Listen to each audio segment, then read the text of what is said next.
এই বলে গুরুদেব বললেন, ঠিক আছে, যাও তুমি স্নান করে এসো, আমি তোমাকে মন্ত্র দান করলাম। কানের মধ্যে গুরুদেব মন্ত্র দিয়ে দিলেন, বলদ বলদ বলদ।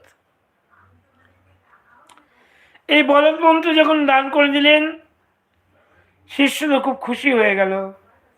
গুরু শিষ্য বাড়িতে বসে বসে সেই মন্ত্র জপ করছেন।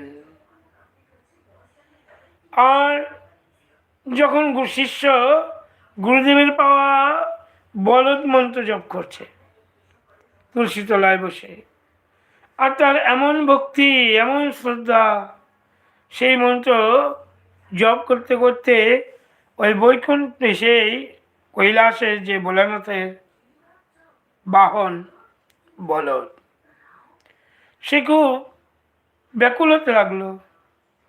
ভোলানাথ বললেন, কিরে তুই এত ছটফট করছিস কেন, কি হয়েছে? তখন সেই বলদটি বলল, প্রভু, আমার ভক্ত যে আমায় ডাকছে। ভোলানাথ অবাক হয়ে গেলেন, কিরে তোরও আবার ভক্ত আছে নাকি? হ্যাঁ হ্যাঁ প্রভু, আমারও ভক্ত আছে, না জানি সেই ভক্ত আমার নাম ধরে বলদ বলদ বলে ডাকছে, আমাকে যে